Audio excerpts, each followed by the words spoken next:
Let's give a warm welcome to Mr. Miguel Carlo Abadines.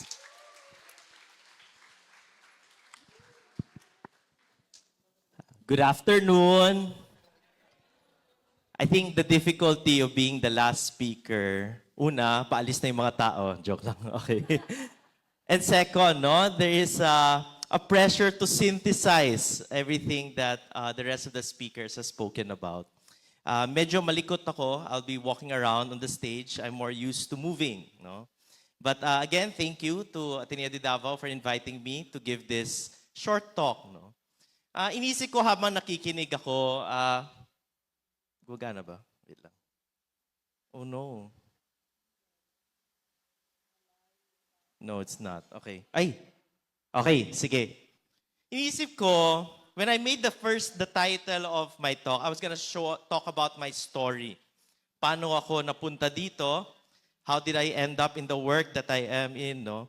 Sinisip ko the necessary response. But while I was sitting, no, habang I was sitting there on the side, inisip ko, baka yung shortcut nito, paano ako nabudol, no?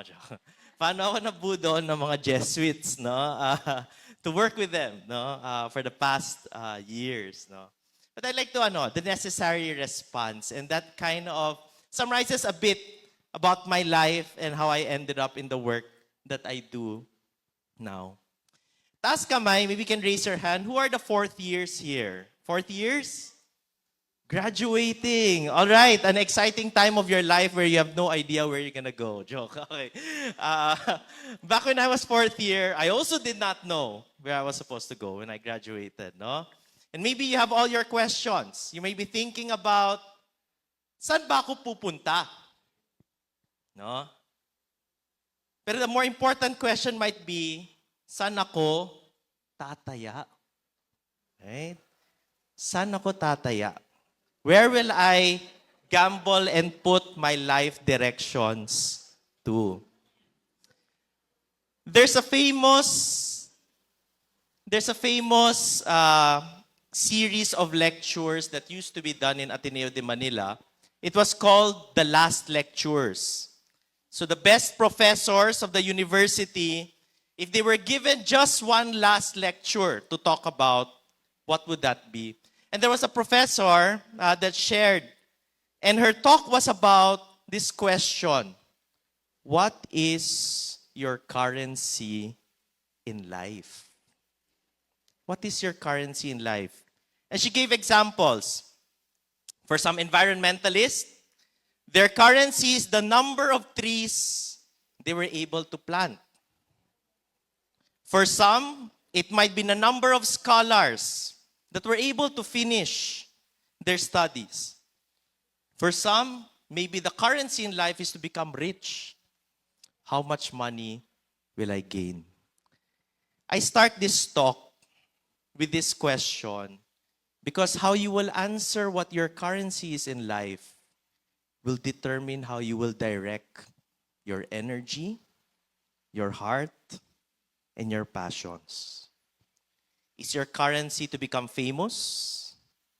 Is your currency the number of likes and shares on social media? Is your currency the amount of money that you will see in your banks? Because currencies, what you earn, what you put your energy to earning, will shape how you direct your life. What is your currency in life? Sorry, pixelated.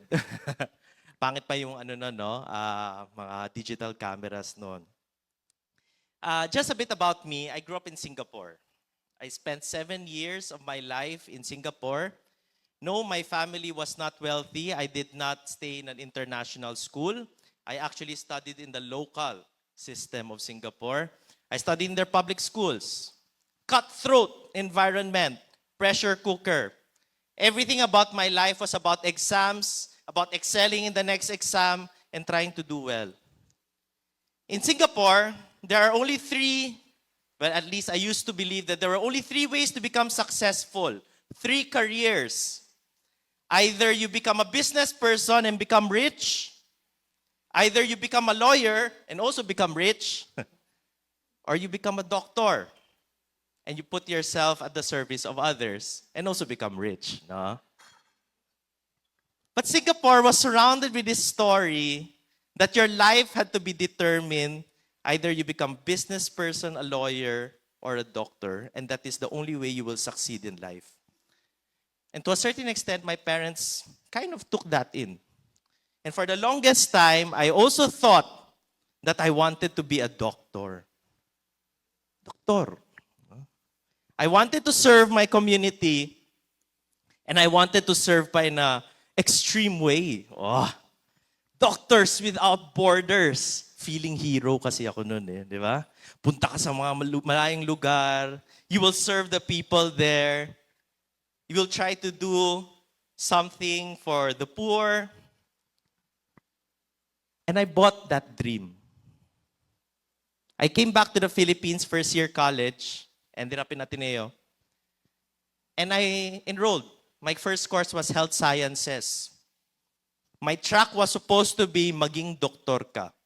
And for many years, kahit third year na ako, kahit fourth year na ako, kahit nag-shift na ako at lumabas na ako sa health sciences, ang sinasabi pa rin ng magulang ko, magiging doktor yan sa mga reunions namin. No? Doctor, right? They were so sold on that, they wanted me to be the first doctor in the family. But when I started to study in Ateneo, I came to the realization that there was a deeper sickness happening in our country. The healing that needed to be done was not at the individual level. And it's not to say being a doctor is not important. No, it's an important role. But eventually, as I got exposed, I came back to my country. I went around, I commuted, I went to communities. Ateneo made us go into immersions. I began to realize the Philippines was at a very, very deep sickness. Poverty, inequality. People were just being left behind. I spent my college life trying to figure out what was happening. I was also a mountaineer, so kaladka rin po ako. I used to escape from the weekends. I never told my parents where I was. No, they were based in Singapore. So throughout college life, I'll just tell them, I'm disappearing for the weekend. You wouldn't find me in the dorms. No? And I came to this village in Zambales.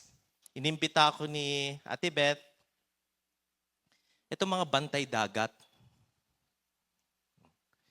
I left on Friday, arrived on Saturday morning in Zambales, and then I stayed with the community. Slept outside, fresh air, better than the air in Metro Manila. And I joined them. I joined them at night. I was eating, etc. Chikahan kami. And then around 10 o'clock, they started to go out to the sea in the darkness. Because their job was, they had to protect the marine protected areas from the people who would do cyanide fishing. No, papatayin nila yung mga isda. 10 o'clock, in the middle of the darkness, they will wear their wetsuits, and then they will go out and go to the darkness of the sea to protect. Sabi ko, magkano binabayad sa inyo? 250 pesos or 300 pesos ata yun. Minimum wage. And yet, they were so committed. I saw in their eyes a commitment that I don't usually see from my fellow students in Ateneo. You get paid 300 pesos and you fight for protecting the seas because you know that if the marine protected areas get poisoned, the fish will go down, the fish population will go down, and people will not have food. Ate Beth. But I think there was one powerful experience back in university that really changed how I saw my life vis-a-vis my country. This was the Coco Levy March. Not sure if you've heard about it. During the martial law period, Marcos Sr. basically taxed all coconut products. For every 10 pesos of coconut products sold, 1 peso will be taxed. And that tax was supposed to be put into a Coco Levy fund. But the cronies, they spent that money instead making themselves rich. They stole it from the farmers. And about 30 years later, in 2015, they said that money is supposed to be ours. It is our right as coconut farmers to get that money that was supposed to develop the coconut industry. I was a student leader then, and I remember campaigning room to room. And I kept saying the same situation. Coconut farmers are the poorest farmers in our country. They earn 12,000 pesos in a year. And I was telling my Ateneo fellows then, your allowance is sometimes higher than that. 12,000 pesos for 1 year. These farmers gathered in Davao City from all over the country. Coconut farmers from across all the regions. And they started to march. They marched 1,750 kilometers for 71 days. They left their families, they left their farms, and they began to march for justice. Na ibigay yung pera ng Coco Levy sa kanila. It was a powerful moment because I began to ask the question, why does a farmer have to walk 1,750 kilometers para lang siyang pakinggan ng gobyerno? It's a ridiculous reality. Right? And soon I began to understand that the sickness is not at the individual level. It was not. The sickness happening in our country was at a societal level. Structures. This defined my politics. This defined the question, para kanino ba talaga ang boses ko? At tama ba talaga, is it right that someone needs to walk that far to do extreme things just for their government to care about them? And I remember there as a student, I had to confront the question of injustice. I also built some, and I confronted this question, can't we build a better reality? Tama ba na ganito lang? Can't we build a better world? And I think that's when I began, I'm not sure if you've seen this story or heard about this story from Archbishop Desmond Tutu. He talks about the story of babies, So there's this one community next to a river, and they found out that the baby kept floating down the river every day. They would pick up the baby and tell the baby, okay, let's take care of this. And then the next day, another baby will fall into the river, and they'll take the baby again, and they'll take care of the baby, give it to another family to foster. And it kept going on every day, every single day. Weeks led to months. Months led to years. And the next thing you know, there were 10 foundations that were set up in that community to take care of the babies. And then the question that Archbishop Desmond Tutu was asking was, how come no one went up the stream and asked the question, why are there babies falling into the river? It's not to say that responding to the good, the immediate good of responding to people's needs is not important. But I realize that at some point, you have to ask yourself, why are people falling into the river? The same question haunted me. As a doctor, yes, I will have 10 patients, 20 patients, 100 patients, maybe 1,000 patients in my life. But if the healthcare system is broken, there will always be people who would just keep lining up in front of doctors. So the problem was deep. No? Problem was deep. And I ended up with that question, a beautiful quote, no? This was my Pedro Arupe moment in my life. I was an atheist in college. I did not believe in God. I had issues with God, actually. Um, but I held on to this quote from Father Pedro Arupe. If we truly believe in a love of God, no? Ang ganda niya sabi niya, men and women completely convinced that love of God, which does not issue in for justice for the others, is a farce. It's not true. It's not deep. Pinanghawakan ko yan. And I told myself, I may not believe in God. I do not understand what love of God is. But at least I know from my experience the feeling that there is injustice. And I was caught up with that response, no? Ano yung tugon ko? How do I respond to that work? And eventually, I began to understand that part of the life, the vocation that I was being called to in my life was, maybe it's not just about doing good. Maybe the challenge was dismantling what was wrong. The evil that we see in society. No? I ended up in a retreat. No? Angsty ako noon college.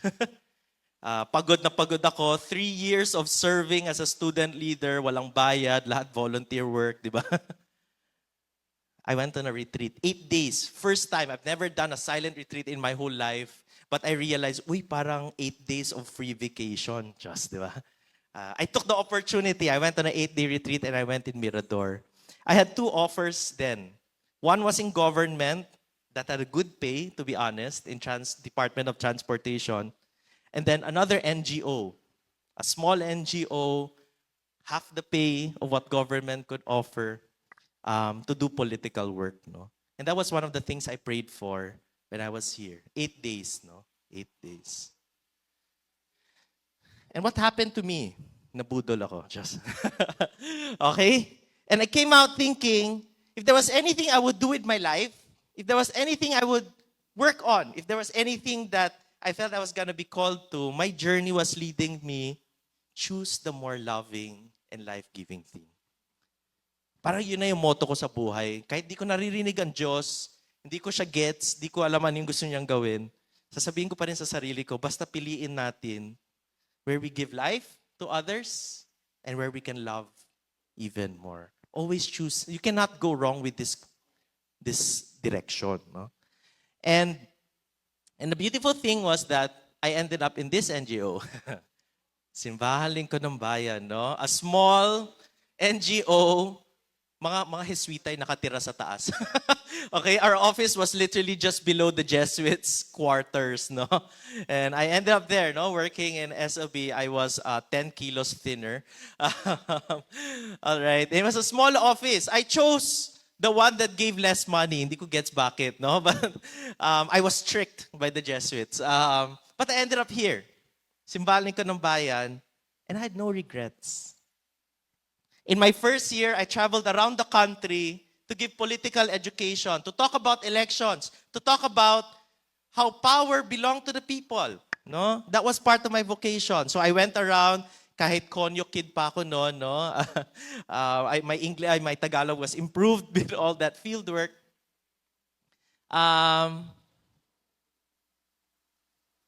No? So I ended up in like some random places, no, in the Philippines.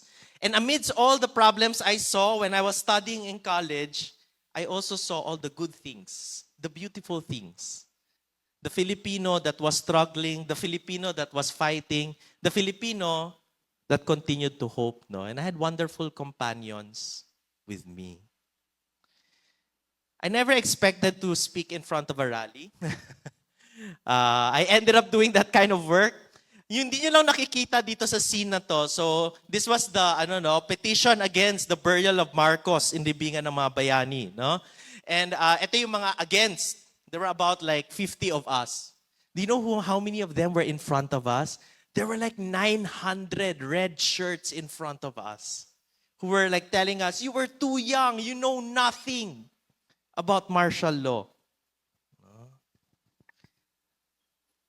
Part of the work, no? Part of the work. Of course, during the time, the previous administration, there were contentious issues from the death penalty to the war on drugs, etc. And life was pretty hectic, no? Kasama ko yun sila Jana during that time. Almost every day, there were protests against all kinds of things, no? But eventually, it becomes tiring. The work that I chose, political work, it's not as easy, no?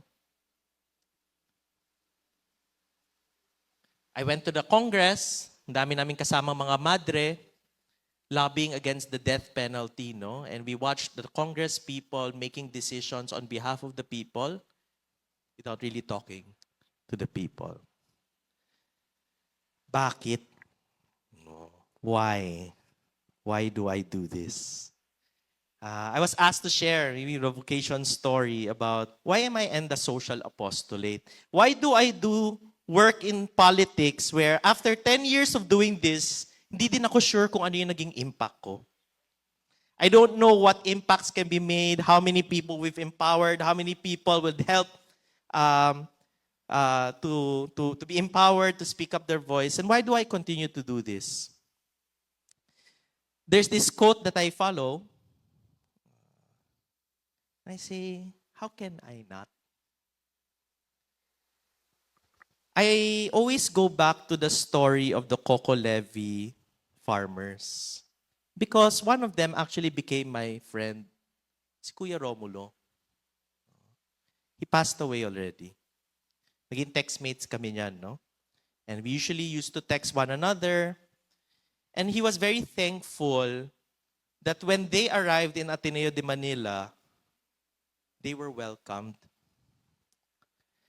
And every time I ask myself, why do I do political work?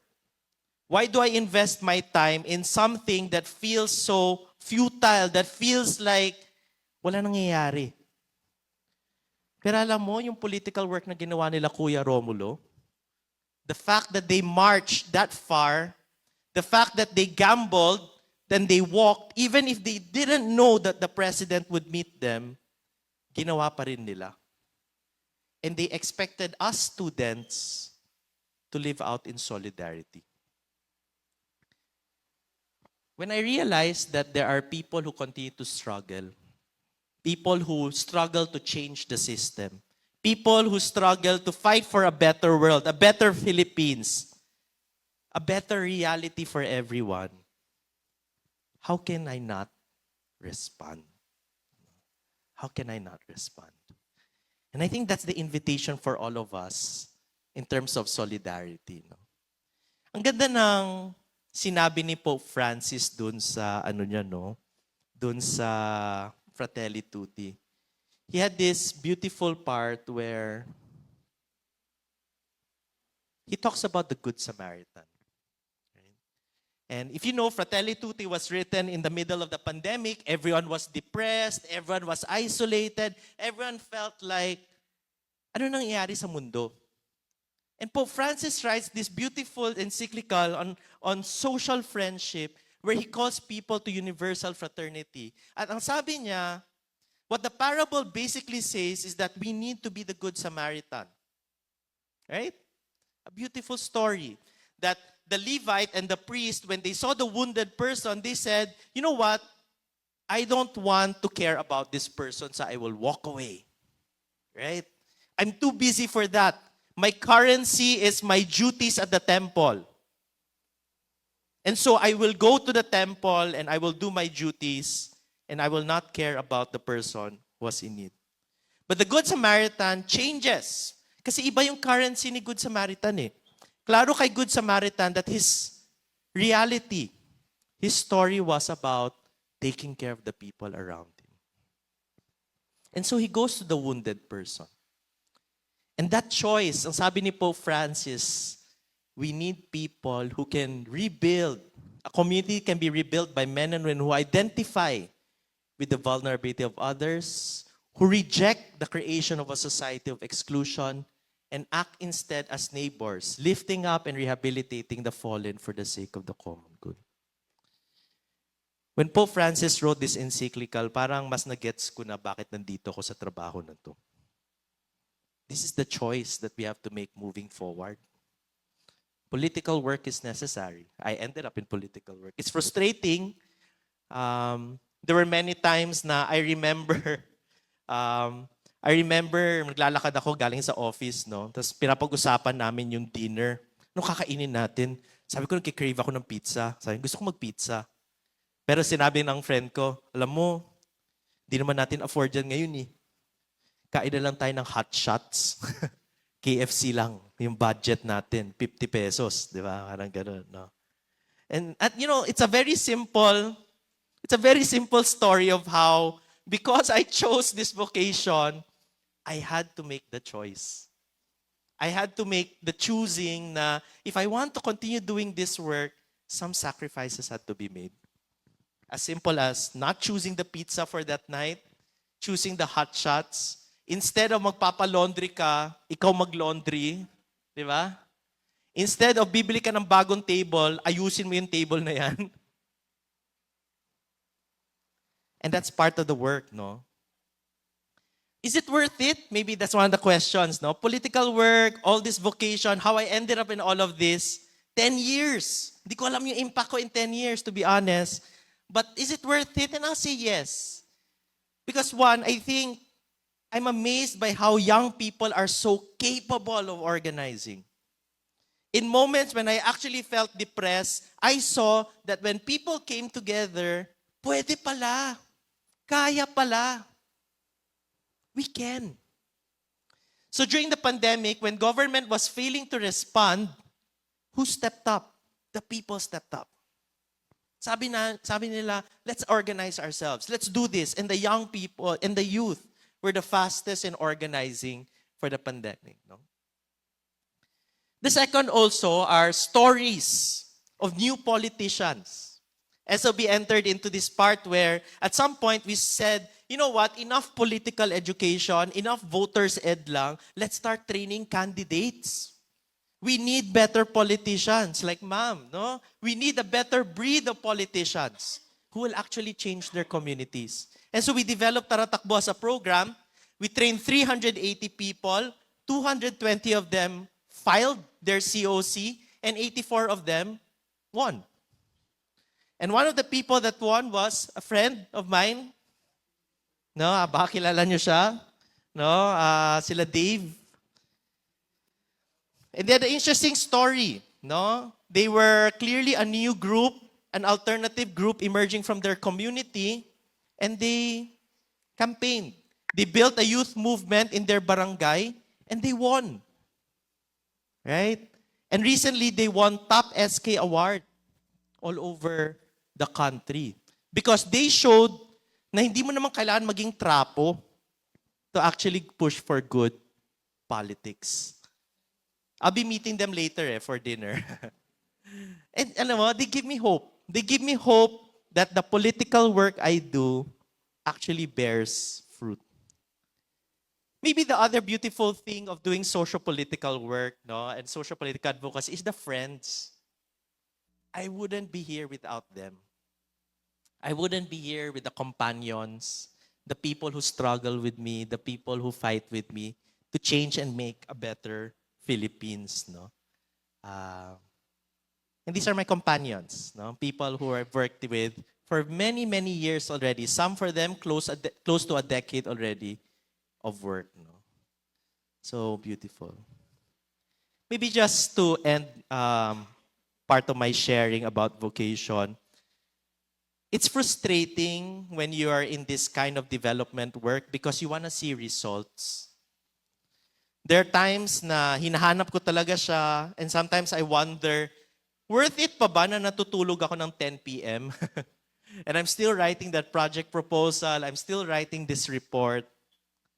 And then I realized at some point, my frustration was coming from the perspective na ako yung magdadala ng pagbabago. Na I couldn't see the fruits of my labor because I thought I was the one who was gonna bring change.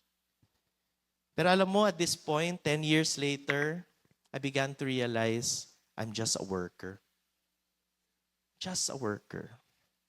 Just a worker. And there's this beautiful prayer, of course, attributed kay Oscar Romero. Sabi niya, we are workers, not master builders. Ministers, not messiahs. We are prophets of a future not our own.